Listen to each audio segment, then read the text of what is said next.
kerja kami, yaitu dampak perkembangan kota terhadap masyarakat, desa, dan kota. Ya, di sini saya akan memperkenalkan anggota kelompok kami, yaitu yang pertama. Nama saya Aris Tegar, nomor absen 3. Nama saya Nova Zaki Fatiraman, absen 21. Nama saya sendiri Bagas Prasetyo, absen 4. Nama saya Tiffany Mutiara Ramadhani, absen 24. Nama saya Rina Kana, absen 10. Nama saya Vina Kulita Sadila, absen 14. Yang pertama ada dampak dari masyarakat desa.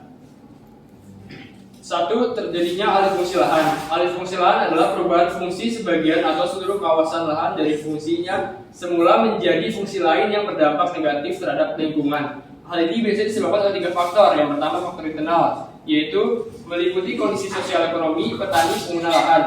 Yang kedua adalah faktor eksternal yang meliputi dinamika pertumbuhan kota, demografi, dan ekonomi. Yang ketiga ada kebijakan, yaitu adanya regulasi dari pemerintahan tentang perubahan fungsi lahan. Di sini ada dampak perkembangan kota terhadap masyarakat desa dan kota. Berkembangnya sebuah kota tidak berarti bahwa pertumbuhan daerah tersebut berkembang dengan baik. Terkadang karena pertumbuhan kota yang terlalu cepat dan tidak terencana dengan baik dapat menimbulkan dampak untuk desa dan lahan di sekitarnya. Berikut adalah beberapa dampak dari perkembangan kota terhadap masyarakat desa dan kota. Yang kedua, urbanisasi penduduk pedesaan. Perpindahan penduduk pedesaan ke wilayah perkotaan dapat berdampak negatif terhadap masyarakat desa dan desa itu sendiri. Misalnya, dampak urbanisasi yang pertama, berkurangnya penduduk desa, terjadi kekurangan tenaga muda karena berpindah kota, sulitnya mencari tenaga terdidik untuk menggerak pembangunan, terhambatnya pembangunan karena kekurangan SDM, penurunan produktivitas pertanian, tidak berkembangnya industri kecil dan industri APR. Yang ketiga, hilangnya lahan usaha pertanian. Pertumbuhan luas area kota menghilangkan lahan pertanian. Tetapi dampak dari perkembangannya suatu kota tidak selalu berdampak negatif saja untuk masyarakat desa dan desanya. Ada juga hal positif yang memberikan pengaruh kepada penduduk desa. Selanjutnya di sini ada dampak positifnya. Yang pertama ialah meningkatnya pengetahuan masyarakat desa. Kedua, perluasan jalur dari desa ke kota untuk kebutuhan transportasi. Yang ketiga, kemungkinan peningkatan produksi desa karena teknologi baru.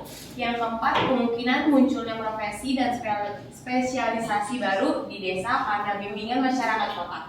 Yang kelima, meningkatnya kegiatan wira swasta yang menghasilkan produk berkualitas di desa. Yang keenam, timbulnya kesadaran masyarakat akan permasalahan kesehatan, pendidikan, keluarga berencana, dan lain-lain. Dan yang terakhir ialah munculnya organisasi sosial di desa. Yang kedua ialah dampak dari masyarakat kota.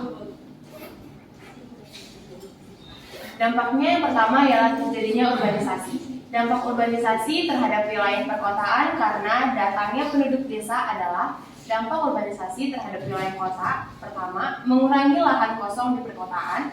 Kedua, meningkatkan polusi. Ketiga, menyebabkan bencana alam. Dan yang keempat, menyebabkan pencemaran sosial dan ekonomi. Yang kelima, penyebab kemacetan lalu lintas. Dan yang terakhir ialah merusak tata kota. Nah, yang kedua itu munculnya pelanggaran hukum.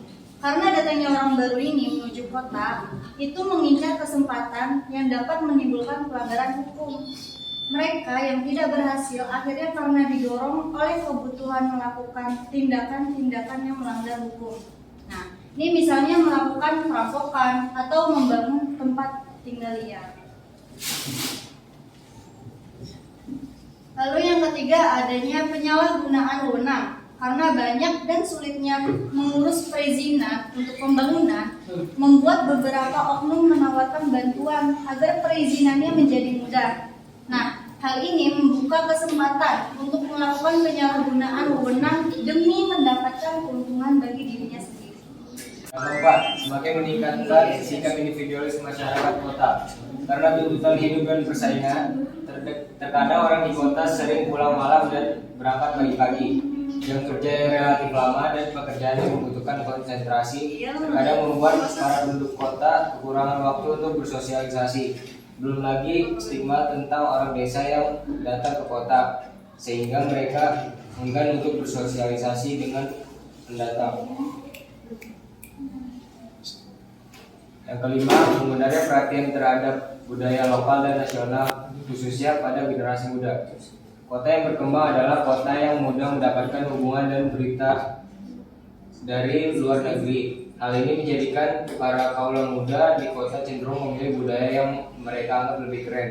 Globalisasi, percepatan, dan kemudahan informasi semakin mempercepat efeknya. Yang keenam, ada pertumbuhan pemukiman yang berdampak kepada penurunan kualitas lingkungan. Permintaan tempat tinggal yang tinggi sementara lahan yang tidak mencukupi menjadikan kota terkadang memiliki tempat padat penduduk. Selain itu, di tempat padat penduduk terkadang saluran sanitasi yang tersumbat membuat penyakit dan bau mudah tersebar, sehingga menurunkan kualitas hidup seseorang. Nah, di sini juga ada dampak positifnya, yaitu pertama, maju atau meningkatnya perekonomian negara dan warga. Yang kedua, meningkatnya kesempatan kerja. Yang ketiga, memunculkan teknologi dan inovasi baru. Yang keempat, tercukupinya kebutuhan dan makanan pokok. Cukup sekian presentasi dari kelompok kami. Kurang lebihnya mohon maaf. Wassalamualaikum warahmatullahi wabarakatuh.